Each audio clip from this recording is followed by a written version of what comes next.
میں آج کی مجلس کے صدارت کے طور پر مولانا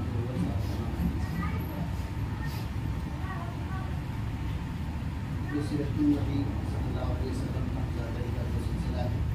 اور دوسرے مرحلے میں داخل ہو گیا ہے. ہمارے بیچ جناب حضرت مولانا مفتی کلام صاحب قاسمی آج کا عنوان ہے نبی کریم صلی اللہ علیہ وسلم اور انسانی گزارش کروں گا مولانا سے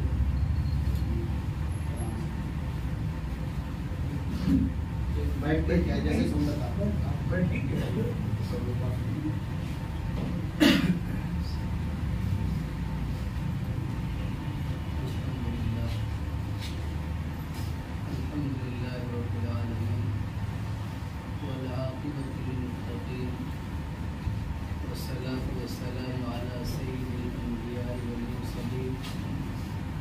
وعلى آله وأصحابه وذرياته أجمعين. أما بعد فأعوذ بالله من الشيطان الرجيم. بسم الله الرحمن الرحيم. وما أرسلناك إلا رحمة للعالمين. وقال النبي صلى الله عليه وسلم الخلق عيال الله فأحب الخلق إلى الله من أحسن إلى عياله. وقال في رواية الراحمون يرحمهم الرحمن ارحموا من في الأرض يرحمكم من في السماء. صدق الله العظيم وصدق رسوله النبي الكريم ونحن على ذلك لمن الشاهدين والشاكرين. محترم حضرات، یہ بڑی خوشی کی بات ہے کہ آج ہمارا یہاں پر اکٹھا ہونا ایک بڑے عظیم مقصد کی خاطر ہوا ہے. وہ یہ ہے کہ ہمارے سامنے آقا و مولا تاجدار بطحہ احمد مجتبیٰ جناب محمد الرسول اللہ صلی اللہ علیہ وسلم کی انسانیت نوازی کا تذکرہ ہمارے سامنے آئے کہ ہمارے نبی صلی اللہ علیہ وسلم کا انسانیت کی بنا پر، انسانیت کی بنیاد پر لوگوں کے ساتھ کیا معاملہ ہے. اور بڑے ہی قابل مبارکباد ہیں وہ لوگ جو اس بات کی فکر کرتے ہیں، کوشش کرتے ہیں کہ ہم لوگوں کے سامنے نبی پاک صلی اللہ علیہ وسلم کی زندگی کے مختلف پہلو ہمارے سامنے آئے. اس لیے کہ نبی پاک صلی اللہ علیہ وسلم کی سیرت ہم سب کے لیے اور قیامت تک آنے والے ہر انسان کے لیے نمونہ ہے. مذاکرے سے نفع یہی ہوتا ہے کہ نبی کی سیرت سامنے آتی ہے اور ہر انسان میں آپ کی سیرت کو اپنانے کا، پڑھنے کا اور دوسروں تک پہنچانے کا جذبہ اور حوصلہ پیدا ہوتا ہے. اللہ تعالیٰ ایسے حضرات کو جزائے خیر دے اور ہر شخص کے اندر اس بات کی فکر اللہ پیدا کر دے کہ ہمارے نبی کی سیرت عام ہو جائے اور دنیا کے بسنے والے ہر انسان کے اندر، چھوٹے بڑے بوڑھے، ہر ایک کے اندر ہمارے نبی کی سیرت پہنچ جائے. اگر ہمارے نبی کی سیرت کو لوگ اپنا لیں تو دنیا سے ہر طرح کے جھگڑے کا خاتمہ ہو جائے گا. میں نے جو آیت کریمہ آپ حضرات کے سامنے تلاوت کی، اس میں رب کائنات نے فرمایا وما ارسلناک الا رحمۃ للعالمین، کہ ہم نے آپ کو سارے جہان والوں کے لیے رحمت بنا کر کے بھیجا ہے. جتنے بھی جہان ہیں، جتنے بھی لوگ ہیں، جتنی بھی مخلوقات ہیں، ہر ایک کے لیے حضرت صلی اللہ علیہ وسلم رحمت بنا کر کے بھیجے گئے،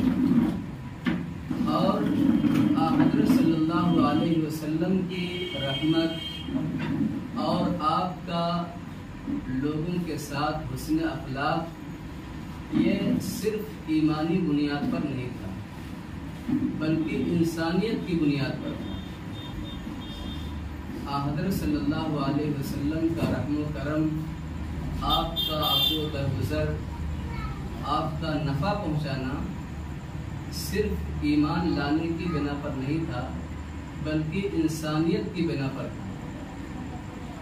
حضرت صلی اللہ علیہ وسلم کی رحمت کا سلسلہ یہیں سے شروع ہو جاتا ہے کہ جب حضرت صلی اللہ علیہ وسلم کو اللہ کی طرف سے نبی بنایا جاتا ہے اور آپ کے اوپر نبوت کی ذمہ داری ڈالی جاتی ہے، تو ایسی قوم،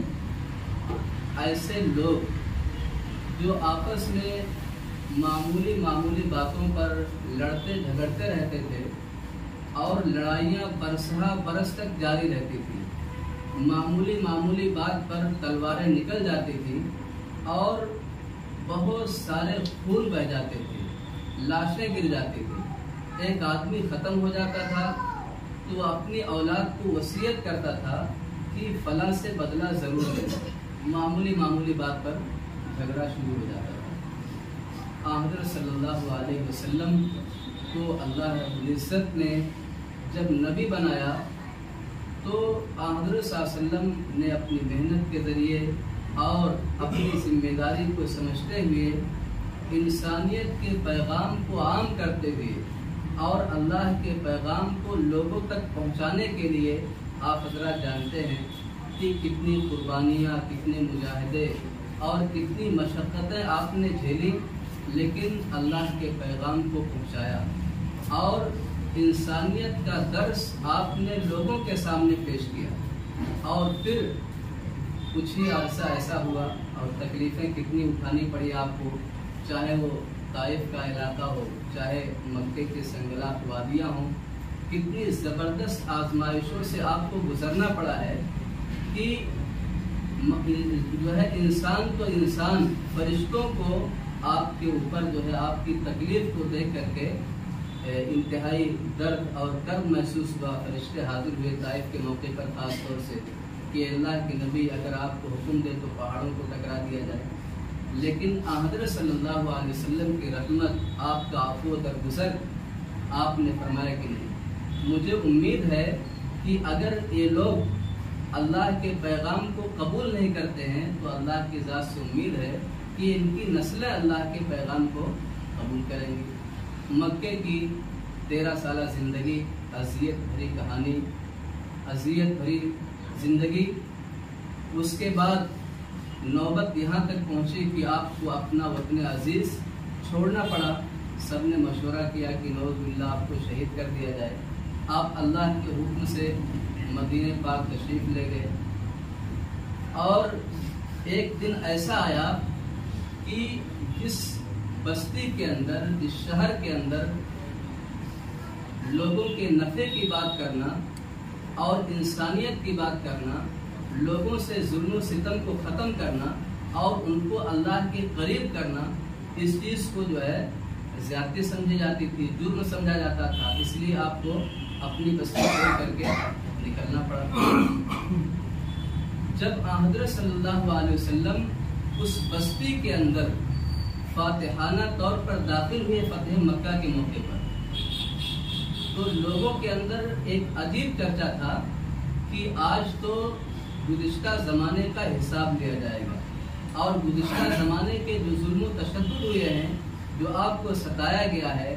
آپ کے ساتھیوں کو ستایا گیا ہے، آج اس کا بھرپور بدلہ لیا جائے گا۔ الیوم یوم الملحمہ کے نعرے بلند ہو رہے تھے کہ آج تو لڑائی کا دن ہے، لیکن حضور پاک صلی اللہ علیہ وسلم نے حضرت یوسف علیہ السلام کی سنت کو زندہ کرتے ہوئے فرمایا الیوم یوم المرحمہ، آج رحم و کرم کا دن ہے، جو فلاں کے گھر میں داخل ہو جائے اسے بھی امان ہے، جو فلاں کے گھر میں داخل ہو جائے اسے بھی امان ہے۔ کیا اس دنیا کے اندر کوئی قائد، کوئی بادشاہ، کوئی لیڈر ایسا کوئی بتا سکتا ہے کہ جس کی زندگی اذیت بھری ہو لوگوں کی تکلیف کی وجہ سے، جسے لوگوں کی طرف سے حد درجہ تکلیف پہنچی ہو، اور جس کا سونا اٹھنا بیٹھنا جاگنا سب کچھ حرام کر دیا گیا ہو، اور پھر اس کو طاقت حاصل ہو جائے، قدرت حاصل ہو جائے، وہ ان کے ساتھ عام معافی کا معاملہ کرے؟ ایسا تاریخ کے اندر بہت کم ہے۔ حضور پاک صلی اللہ علیہ وسلم کو پوری قوت تھی، آپ فاتحانہ طور پر داخل ہوئے تھے، پوری شان و شوکت کے ساتھ داخل ہوئے تھے، لیکن آپ نے سب کو فرمایا اذهبوا وانتم طلقاء، آج جاؤ تم سب کے سب آزاد۔ یہ ہمارے نبی صلی اللہ علیہ وسلم کی انسانیت نوازی ہے کہ آپ نے طاقت حاصل کرنے کے باوجود، پچھلے زمانے کے ظلم و ستم کے بدلے پر بدلہ لینے کے باوجود آپ معافی کا اعلان کیا، جبکہ ظلم و تشدد کتنے تھے۔ حضرت بلال حبشی رضی اللہ عنہ کا معاملہ ہو کہ آپ کو آگ کے اوپر لٹایا جاتا، حضرت خباب رضی اللہ عنہ، حضرت سمیہ رضی اللہ عنہ کی شہادت کا واقعہ، بے شمار واقعات، لیکن ان سب کے باوجود حضرت حمزہ رضی اللہ عنہ کی شہادت کا واقعہ اور ان کے کلیجے کو نکال کر چبانے کا واقعہ، مطلب ہے کہ ایک المناک دردناک تاریخ ہے، لیکن اس کے باوجود حضرت صلی اللہ علیہ وسلم نے سب کے معافی کا اعلان کیا کہ تم سب کے سب آزاد ہو۔ اور اس سے پہلے نبی بنائے جانے سے پہلے ہی ہمارے نبی صلی اللہ علیہ وسلم کا رحم و کرم، عفو و درگزر، انسانیت کے ساتھ اچھا ویوہار، اچھا معاملہ، آپ حضرات جانتے ہیں کہ ایک ایسی کمیٹی تشکیل ہوئی تھی جنہوں نے اس بات پر عہد کیا تھا کہ ہم معاشرے سے ظلم و ستم کا خاتمہ کریں گے، مظلوموں کی مدد کریں گے، ظالموں کو ظلم سے روکیں گے، جس کو حلف الفضول کا معاملہ کہا جاتا ہے۔ حضرت صلی اللہ علیہ وسلم اس کے ایک عظیم رکن تھے، اور اس کے بعد معاملہ آگے بڑھتا گیا۔ حضرت صلی اللہ علیہ وسلم کے ساتھ جن لوگوں نے ظلم و تشدد کیا، ان کو حضرت صلی اللہ علیہ وسلم نے معاف فرمایا۔ مختلف موقعوں پر ایک عورت نے آپ کے کھانے میں زہر ملا دیا، لیکن حضرت صلی اللہ علیہ وسلم نے اس کے ساتھ بھی معافی کا معاملہ فرمایا۔ غالباً جب کسی صحابی کی شہادت ہوئی جنہوں نے کھانا نوش فرما لیا تھا، تو پھر قصاص کا حکم ہوا تھا۔ تو بہرحال ہمارے نبی صلی اللہ علیہ وسلم کی جو زندگی ہے، یہ صرف ایمان والوں کے ساتھ نہیں بلکہ پوری انسانیت کے ساتھ رحم و کرم کا معاملہ ہے، اور بلکہ آپ کا رحم و کرم انسانوں سے متجاوز ہو کر کے جانوروں تک پہنچا ہوا تھا۔ جانور بھی حضرت صلی اللہ علیہ وسلم کے سامنے شکایت کرتے تھے کہ ایک اٹھایا حضرت صلی اللہ علیہ وسلم کے پاس بیٹھ گیا، حضرت صلی اللہ علیہ وسلم نے سمجھ لیا اور اس کے مالک کو بلایا کہ کون اس کا مالک ہے جو اسے کھانا کم دیتا ہے۔ پھر آپ نے تعلیم فرمائی کہ ان بے زبان چوپایوں کے بارے میں اللہ سے ڈرو، ان کو جو ہے کھانا کھلاؤ، ان کے طاقت کے برابر ان پر بوجھ لا دو۔ تو میرے بھائی اور دوستو، یہ ہمارے نبی صلی اللہ علیہ وسلم کی تعلیم ہے۔ آج جو معاشرے کے اندر بدامنی بڑھتی جا رہی ہے اور ہر کوئی ایک دوسرے کے خون کا پیاسا ہے، ضرورت اس بات کی ہے کہ ہم اپنے نبی کی زندگی کے اس پہلو کو سامنے رکھتے ہوئے ہم لوگوں کے ساتھ انسانیت کی بنیاد پر معاملات کریں، چاہے ہمارا پڑوسی مسلمان ہو چاہے غیر مسلم ہو، کسی بھی طبقے، کسی بھی فرقے، کسی بھی ذات اور دھرم سے تعلق رکھتا ہو، ہم اس کے ساتھ انسانیت کی بنیاد پر رحم و کرم کا معاملہ کریں۔ سیرت کی کتابوں میں لکھا ہوا ہے کہ ہمارے نبی کے یہاں جب گوشت کبتا تھا تو حضرت صلی اللہ علیہ وسلم پوچھتے تھے کہ کیا تم نے ہمارے یہودی پڑوسی کو ہدیہ دیا، یعنی ان کے پاس جو ہے سالن بھجوایا۔ حضرت صلی اللہ علیہ وسلم کی تعلیم تھی کہ جب تم اپنے گھر میں سالن بنایا کرو تو اس کا شوربہ جو ہے بڑھا لیا کرو، اور حضرت صلی اللہ علیہ وسلم کی تعلیم تھی کہ وہ کامل مسلمان نہیں ہو سکتا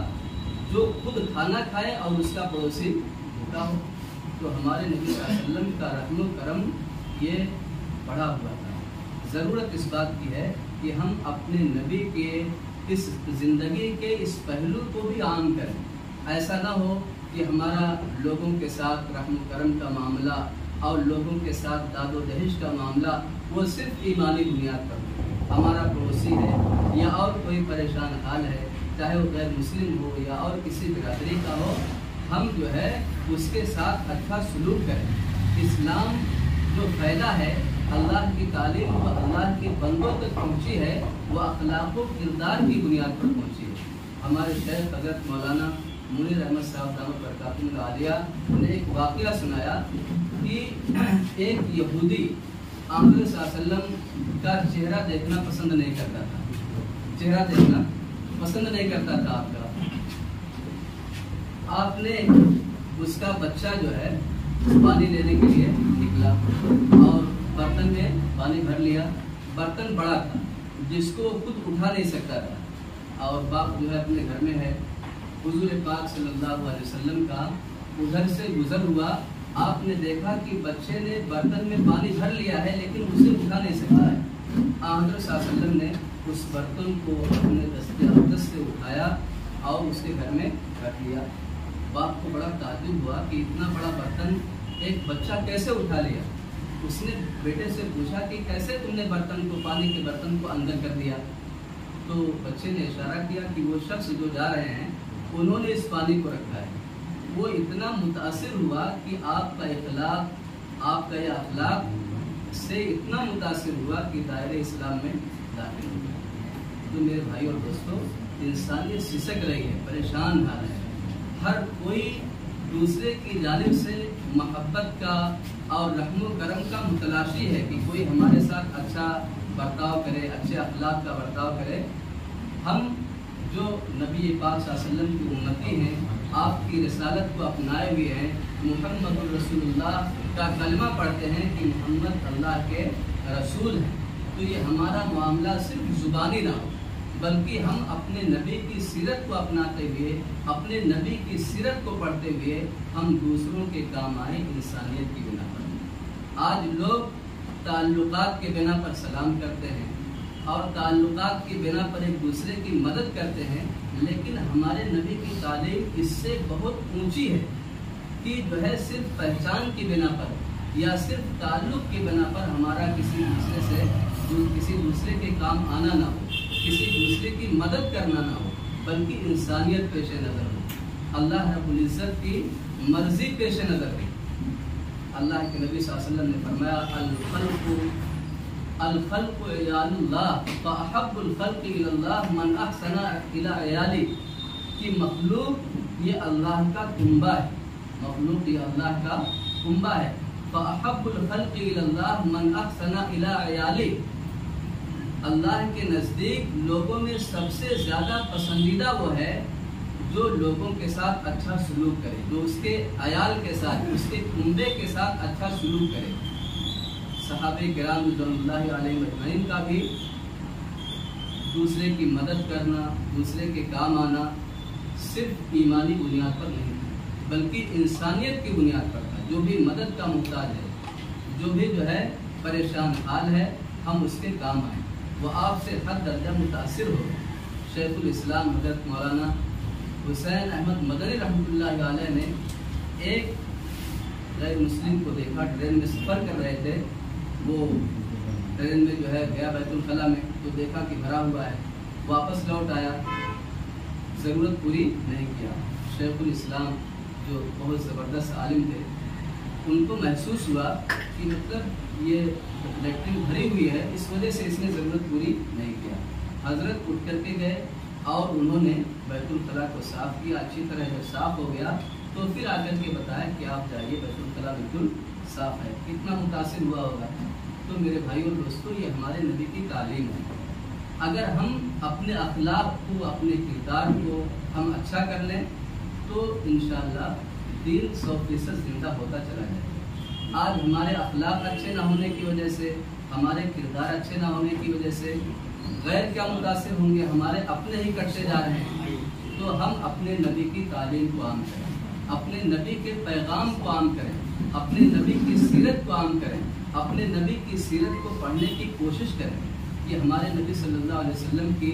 زندگی کیسی تھی، آپ لوگوں کے ساتھ کیسا پیش آتے تھے، لوگوں کے ساتھ کیسا معاملہ کرتے تھے۔ آپ نے سیرت کی کتابوں میں پڑھا ہوگا کہ نبی پاک صلی اللہ علیہ وسلم ایک جنگ سے واپس لوٹ رہے تھے، راستے میں ایک جگہ پڑا ہوا لوگ آرام کرنے لگے، کوئی کسی درخت کے نیچے لیٹ گیا، کوئی کسی درخت کے نیچے لیٹ گیا۔ حضرت صلی اللہ علیہ وسلم بھی ایک کیکر کے درخت کے نیچے لیٹ گئے اور آپ کی آنکھ لگ گئی۔ اتنے میں ایک شخص آیا اپنے ہاتھ میں تلوار لے کر کے، اور تلوار کو سونت کر کے کہا کہ اے محمد یہ بتاؤ کہ تمہیں میرے ہاتھ سے کون بچائے گا؟ آپ نے فرمایا اللہ، مجھے کون بچائے گا؟ اللہ بچائے گا۔ اس جملے کے اندر کتنی طاقت تھی، کتنا وزن تھا کہ تلوار اس کے ہاتھ سے گر گئی۔ اب وہ تلوار ہمارے نبی کے ہاتھ میں آ گئی، آپ نے تلوار کو اپنے ہاتھ میں لے لیا اور آپ نے خود پوچھا کہ تم یہ بتاؤ کہ اب میرے ہاتھ سے تمہیں کون بچائے گا؟ تو اس نے اللہ کی ذات پر یقین ایمان ہو تو کچھ کہے، اس نے کہا آپ بہترین پکڑ کرنے والے ہیں، چاہے تو معاف کر دیں اور چاہے تو انتقام لے لیں۔ حضرت صلی اللہ علیہ وسلم نے اس کو معاف فرما دیا۔ اب وہ درگزر کی بنیاد پر، رحمت للعالمین کی صفت ہونے کی بنیاد پر آپ نے معاف کر دیا۔ پھر اس نے عہد کیا کہ آپ نے اس کے سامنے اسلام کو پیش کیا، اس نے کہا میں ابھی تو اسلام قبول نہیں کروں گا، لیکن میں اتنا عہد دیتا ہوں کہ میں ان لوگوں کے ساتھ نہیں رہوں گا جو آپ سے قتل و قتال کریں۔ اور پھر جب اپنی قوم میں گیا اس تاثر کو اس نے پیش کیا کہ میں تمہارے پاس دنیا کے سب سے بہترین شخص کے پاس سے آیا۔ تو یہ ہمارے نبی کے اخلاق ہیں، یہ ہمارے نبی کے کردار ہیں کہ بدلہ لینے پر قدرت حاصل کرنے کے باوجود اور ایسے شخص پر قادر ہونے کے باوجود جو آپ کو شہید کرنے کے ارادے سے تلوار ہاتھ میں لے لیا تھا، اس کے اوپر قادر ہو گئے، لیکن اس کے باوجود نبی پاک صلی اللہ علیہ وسلم نے معاف فرما دیا۔ آج ہمارے معاملات لوگوں کے ساتھ کیسے ہیں کہ اگر ہمیں ذرا بھی طاقت حاصل ہو جائے، قوت حاصل ہو جائے تو ہم اینٹ سے اینٹ بجا دیں، لیکن یہ ہمارے نبی کی سیرت نہیں ہے، یہ ہمارے نبی کی زندگی نہیں ہے۔ ہمارے نبی کی زندگی یہ ہے کہ بدلہ لینے پر قادر ہونے کے باوجود معاف فرما دے۔ حدیث پاک میں ہے انا زعیم ببیت فی ربض الجنہ من ترک المراء وان کان محقا۔ حضور پاک صلی اللہ علیہ وسلم نے فرمایا کہ میں اس شخص کو وسط جنت میں، بیچ جنت میں محل دلانے کی گارنٹی لیتا ہوں جو جھگڑے کو چھوڑ دے حق پر ہونے کے باوجود، یعنی حق پر ہے لیکن اس کے باوجود اس نے جھگڑے کو ختم کرنے کے لیے چھوڑ دیا کہ میں اس جھگڑے میں پڑنا نہیں چاہتا۔ نبی پاک صلی اللہ علیہ وسلم نے فرمایا میں اسے جنت کے بیچ میں محل دلانے کی گارنٹی لیتا ہوں۔ حضرت مولانا مفتی محمد شفیع صاحب رحمۃ اللہ علیہ کا واقعہ لکھا ہے کہ انہوں نے جب کراچی میں ایک مدرسہ قائم کیا تو